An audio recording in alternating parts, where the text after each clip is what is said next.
discussion. Mark Roseman here with me to have a conversation.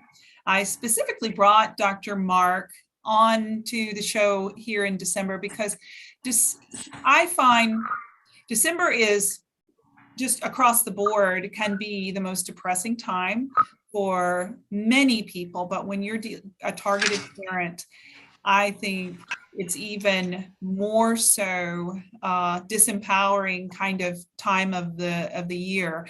So I brought Dr. Mark on because he's always there to support families who are parents whose children are absent due to no fault of their own, to uplift them and give them support. Thank you, Dr. Mark, for joining us. Pleasure to be with you, Danica. I'm delighted. So tell us a little bit about what you're doing. I know that you've got some support groups going on right now during this month to support families. Can you tell us a little bit about that? Yes, thank you. About a year ago, I used this pandemic period to be inspiring.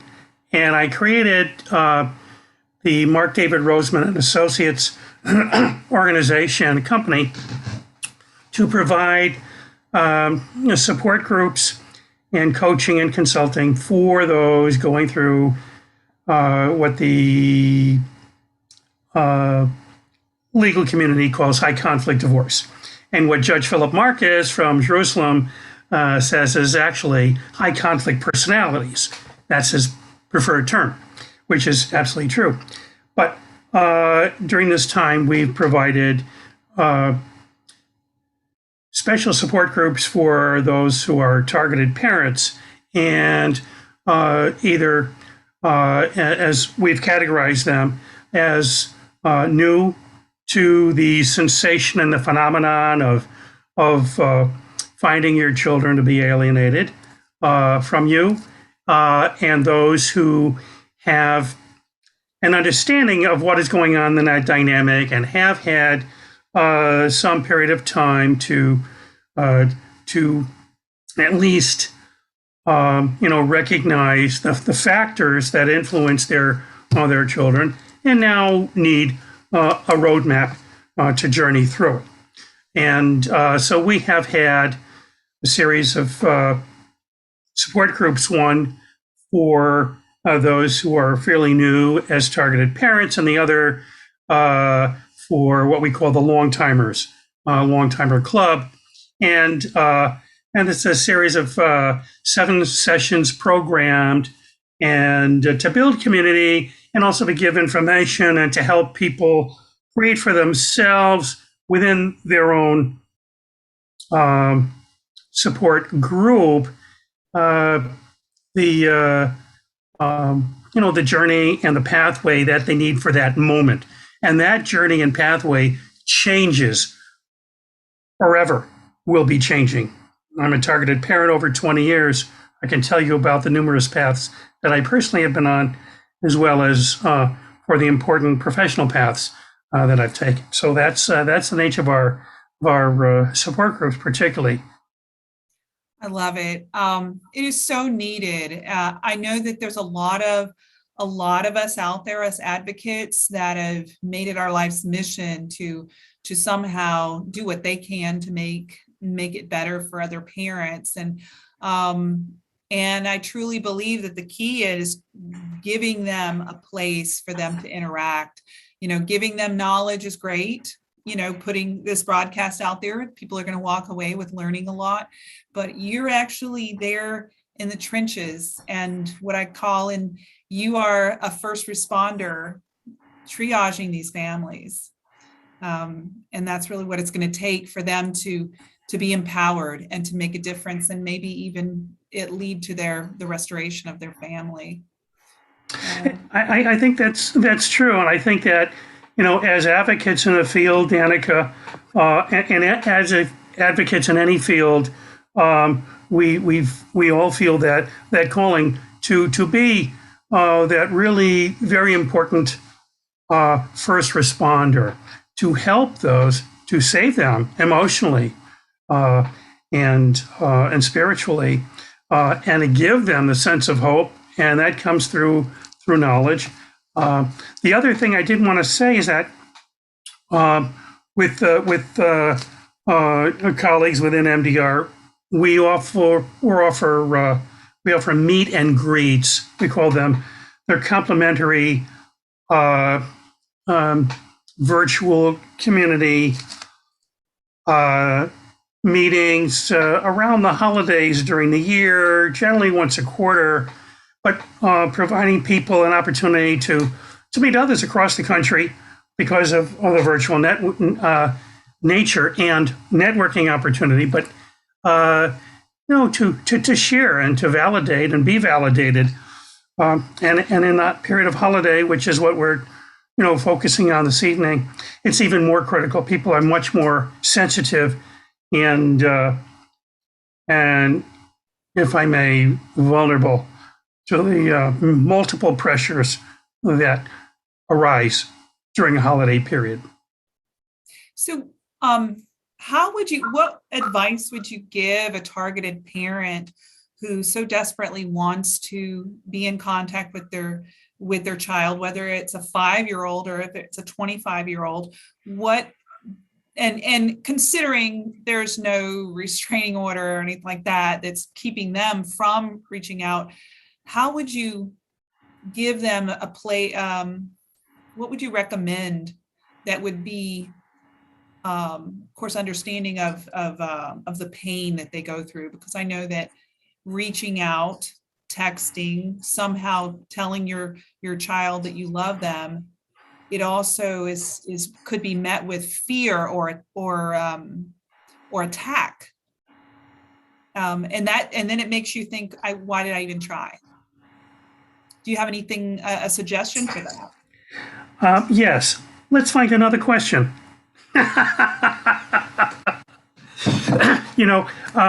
It's a very important question because it's like, and I don't know where I get these thoughts, so bear with me, but it's like playing baseball. You come to bat, right? You're at home plate. You see the catcher. I haven't played baseball in many years. Don't know the game well, but I've always enjoyed playing it as a kid. But and watching it. But you're at the bat, and you're waiting, for the pitch.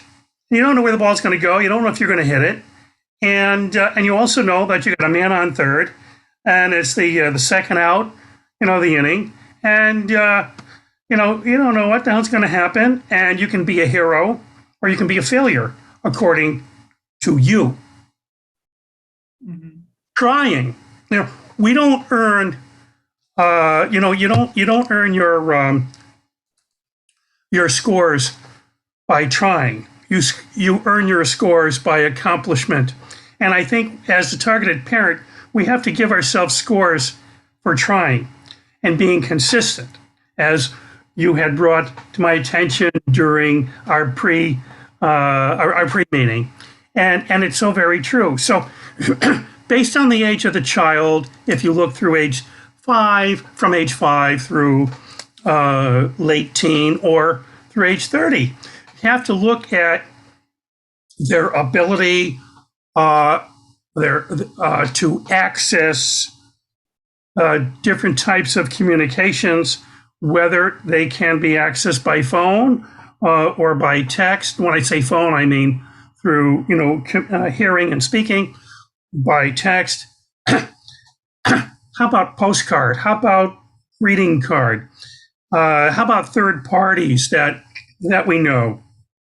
It might be that the children may belong to with their other parent who they may live with, or a guardian, by the way, who they may live with.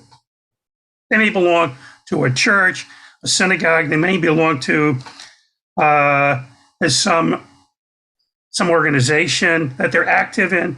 There might be a third party who knows you and also knows them and might be able to share an acknowledgement, or not to convey a message, except somewhat benign but somewhat direct. It might be someone that can facilitate a coffee or a dinner or a conversation. Again, as targeted parents, and I speak both personally and professionally, we have to look at what is it that impedes us, and it's the fear of rejection that categorizes every relationship. That fear of rejection. Pardon. It also categorizes anything that we may do socially, because are we going to be the most popular? The most humorous, the most lovable, the most intelligent, the most. We don't have to be the most. What we have to be is ourselves in any form that it is, and we have to find where are our children? How can we reach them? What is it that they have access to? And we cannot fear that the other party with whom they may live is going to sabotage or interfere further with any communications, although we know that possibility is great. But making those efforts based on the intellectual capacity, the age, the ability of the child to understand and to have access to different types of communication. And I remember when I was in grad school, before I earned my PhD, I earned my MBA in marketing, which I'm not very good at. And I never liked my MBA. I only like being on campus. But I will say that marketing was really a delight for me because it brought the humanity into my department. And what I learned, if anything, was that there are many spokes on a wheel. Mm-hmm. You need all the spokes for a wheel to remain useful, to have integrity and strength, and if one spoke had broken, that there are others that can help bear the weight. Well, with marketing, you need to do the same thing. With communication, you need to do the same thing. Be aware of your child's ability, the ability to read, the ability to have access to mail, have access to technology, and the third parties.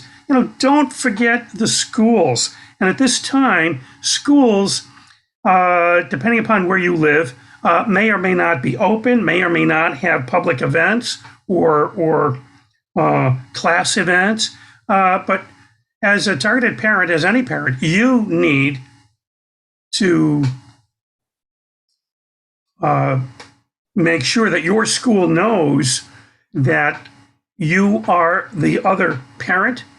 You need to be invited to conferences and events. You need to get information about your children.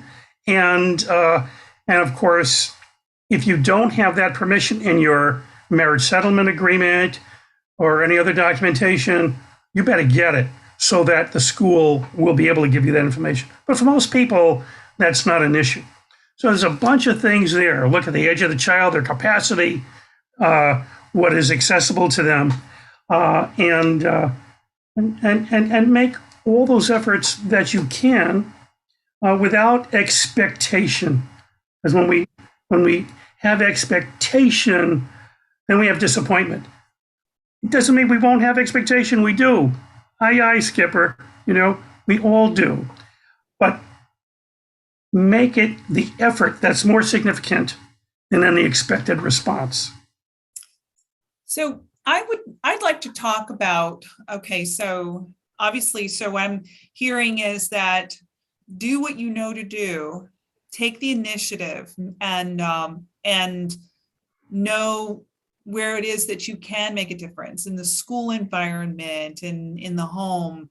Pick up the phone, talk to them when you can, send them letters, let them know that you care, even if it's met with rejection.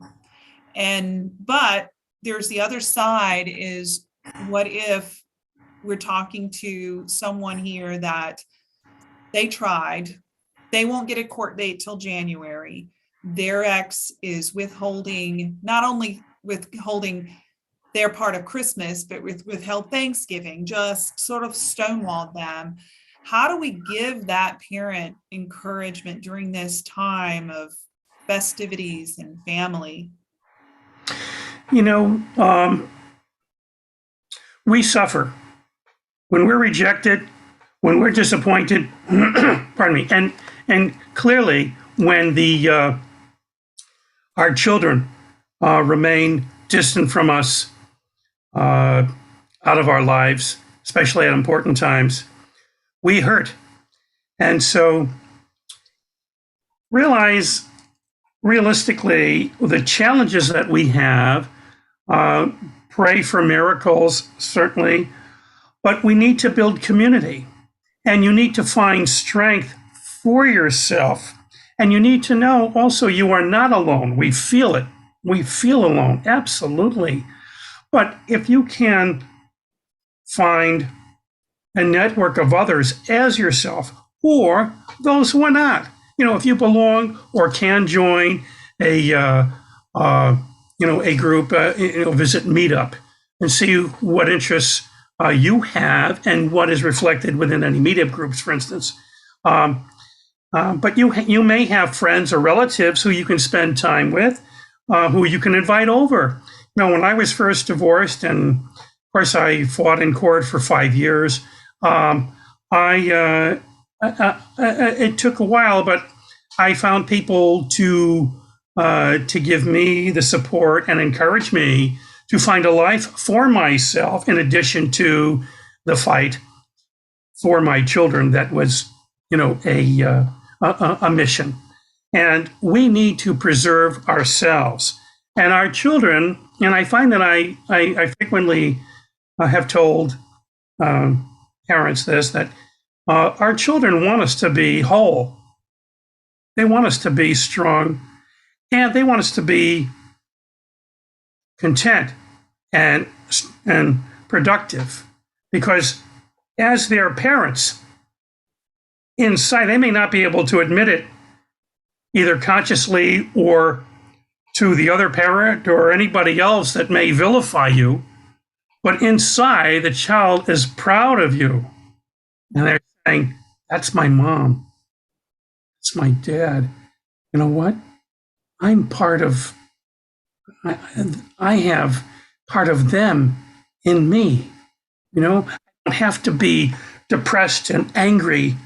I have to learn how to channel, how to direct, how to reframe, and how to move forward, and to be ready for all the love and all the joy and all the excitement and all the togetherness that in fact will be for most people more quickly than you think. So taking care of yourself begins in building community, and especially during the holidays when you have that rejection, Danica, find that community that you can be with, that depending on where you live. In fact, even if you're in the New England, go cross country skiing. It's blissful. I haven't done it in many years, but it's blissful. If you if you're able to go to the movies, or if you find if you can invite a few people over for dinner, and I would advise that they be vaccinated at this time and practice social distancing, or however you feel that you need to take care of yourself. The point is, give yourself that outlet that will give you the strength. And it might even be going back and taking up a hobby that you've left because of your focus on what is happening with you and your children, your divorce, your separation. Find something that's going to give you pleasure. Yeah, and I would add that, and never feel, and resist the urge to feel guilty about enjoying yourself without the alienated child. Because a lot of times you feel guilty because you're enjoying yourself, without this child that you love so dearly. Yes. Yeah. And so what I would also advise is that, and given that, Danica, do two things. One, keep a journal, have it by your bed, and write as you're inclined to do that, very reflective pieces, but also have a notepad. And on each notepad, write a letter to your son, your daughter, your children. Write it, fold it up, put it aside regularly. Prepare cards. Send them. They may be returned or they may not be returned. But be proactive. But you can always remember, and we do remember our children daily. But I think by writing, especially on the holidays, what your feelings are, what you'd like to do if you were together, what you wish for them during this time and for their future, then that can be very, very healing. You have that. And at some point, your kids may say, well, did you ever think of me? Did you, how did you handle the holidays? Or if they had any other, questions about, where they were in your conscious life, you please let it. I'm so happy you asked. This is for you. Yeah. For you. I like that. And this is for you. I love that. And sometimes I know for me, it's a lot of times when, especially if you're dealing with a toxic child, when you do see them, maybe write the letter to the younger version of them when things were good. Sometimes it's easier to think of them that way, and have warm and good feelings in your heart when you're writing about your love and joy for them. And you know what? Yes. And you can also write about yourself at their age. Reflect on what your childhood experience was, as you recall, who your friends were. Begin telling your story, not about the divorce or the separation or the child custody, litigation. No. Let them know more about who you are. And there was another point I wanted to make with respect to being with a child who may really be struggling in showing joy, being with you. You may have a visitation agreement, and your child is spending time with you, and they may be quiet, they may be sullen, they may be angry, they may be resisting, and they may excuse themselves and park themselves in a bedroom or another place. And you know what? Sometimes you can act like a child yourself and go, I'm not happy, I'm not happy. And make them laugh, because they'll see their reflection in you. It might be that they see a former reflection of themselves in you, or it certainly could be that when you see a child, or if you're sharing meal and they're very quiet and everything, you could say and ask them, look, is there anything? Let me have it. Tell me what's on your mind. Let me know what you think, what you're thinking. I can take it. I can take it. And then, rather than a therapist who would say during a session, tell me what your mother told you to tell me. Tell me what your father told you to tell me, because the kid comes in conflicted. They want to be loyal to the parent they live with, and they also want to be happy with you, but they can't be happy with you because then they have guilt of being disloyal to the other parent. So they see you as the stronger parent, and it's easier to hurt you. By the way, they live with someone that gives them, food, clothing, and shelter. So they feel more needing of that other parent, and therefore they can't hurt them. But if you allow them a chance to disclose what either they've been told to say, and you don't ask them with the presumption that the other parent told them to tell you something, but you can ask them, all right, what's on your mind? I can take it. I want to know. And then when they tell you, as with the therapist, they tell the therapist, then you or the therapist can say, Great. I'm glad we got that over with. Hey, how you doing? And change it up. Don't be defensive. See, I hear you. Hey, want to get some ice cream? Hey, want to play miniature golf? Hey, let's play snowballs. Hey, let's watch television. Let's do this. Let's do that. Let them get the crap out of their system first so they can have the joy come out. The caps is the encapsulation of all the good they have inside them. And it may take them years for that capsulation to be removed. It's okay. Reminds me, when my kids were young and they'd come over to me and they would not pose or smile for pictures. In fact, when I went to get pictures, they would make faces. So I'm like, fine, okay, our pictures are going to have funny faces.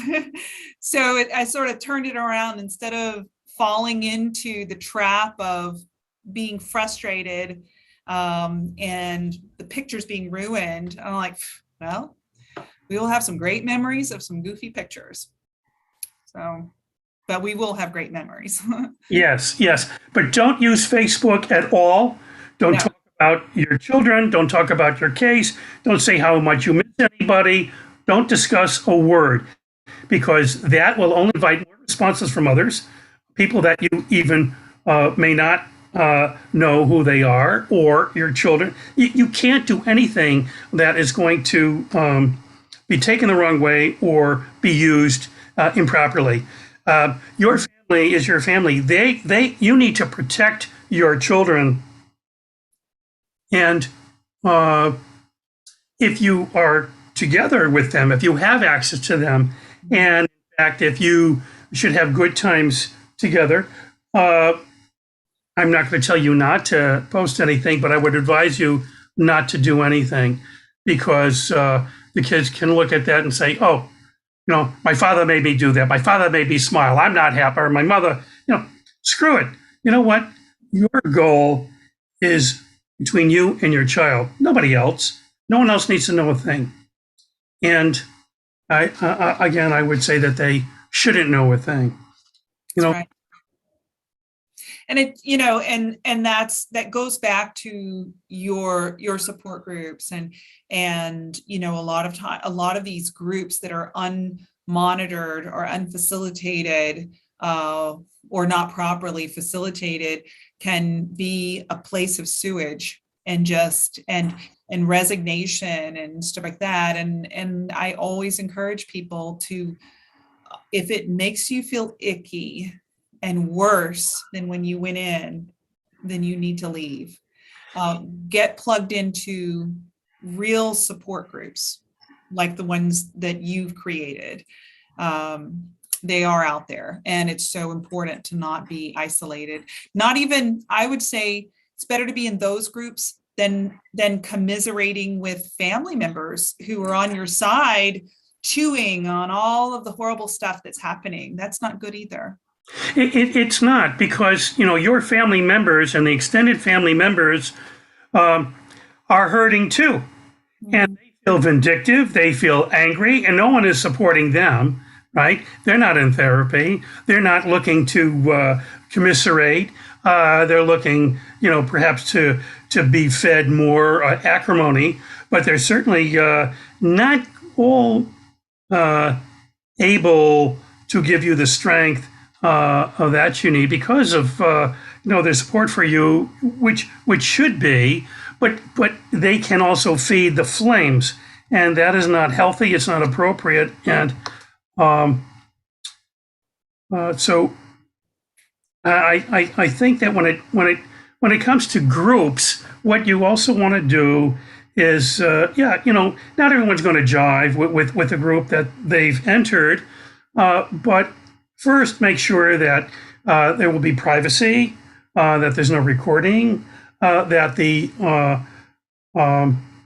that there are rules that will prohibit criticisms among the attendees, and that you can invite feedback as a participant within the group. You may ask for feedback, but the group uh, should also not only allow you to speak and to share what it is that you want to share and speak about, but it should also give you um, uh, a place to be. And I have always found humor to be, for me, a means of coping. And I think that, as the phrase is, laughter is the best medicine, there is truth, great truth to that, but it's not the panacea. But if you are with a group of people, it becomes easier. Each person absorbs the pain, not necessarily absorbs it, but supports it. They help take weight off of each other's shoulders. And, that's what it's about. It's lifting that pain so you can expand your lungs more openly and have more oxygen to do that. And so looking for other modalities to assist you as well. It might be Tai Chi, could be Qigong, if I pronounce it correctly, Qigong. It could be meditation. It could be just a quiet moment, 1 minute a day. If you pause for a minute, then you realize how long a minute really is. If you give yourself pause, then it becomes more easy, more sustainable. The pain won't go away. It's not going to be eliminated until all that we wish for and want will be. But, it's not within all of our control. So finding the ways to be strong, stronger, more content, find more joy in our lives, being able to breathe, being able to find a social network, have community, hear other people, and become part of a movement for change. It might be, I found advocacy, which is the winter theme of Contemporary Family, which will be out the end of December. But I will tell you that being active in behalf of others gives great energy and great peace of mind, I believe. Well, I believe, not only do you believe it, you walk it. That's what you did. You channel. I know that you channeled your pain into advocacy, to become a doctor and to become an author and to become and to start incredible work that is so needed. I know the supervised visitation, the Toby Center, is huge, because otherwise many parents wouldn't be able to have any access to their children. And the support groups that you've created, this is not all. Sometimes it's just, giving it forward brings healing for ourselves.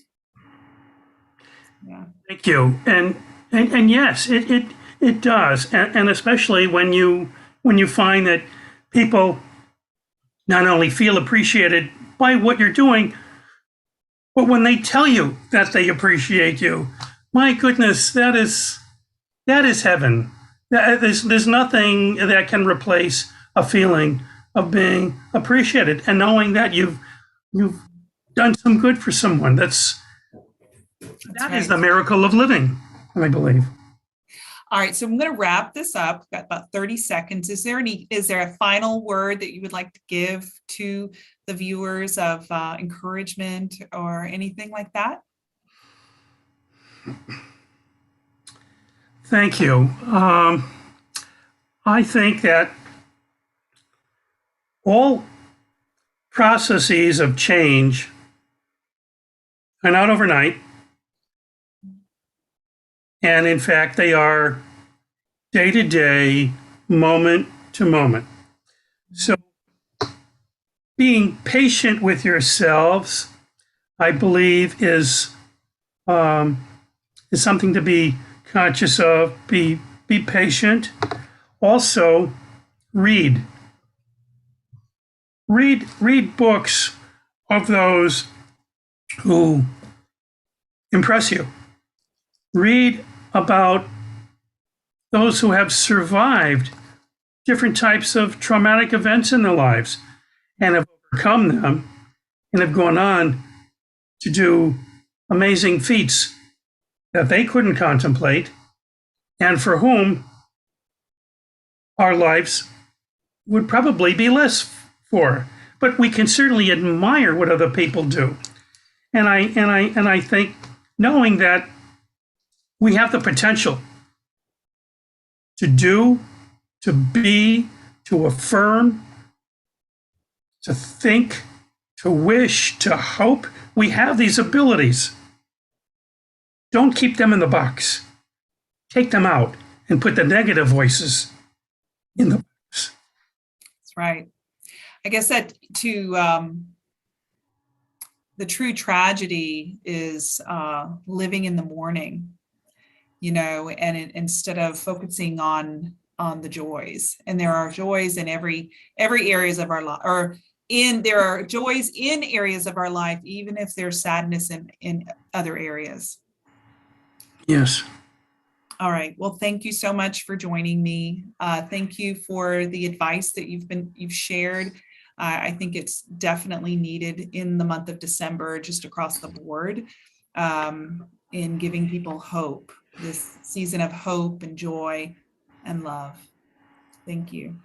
Thank you, Danny. I wish everybody much joy, much good health, and much vision. Mm-hmm. A vision, and you'll achieve.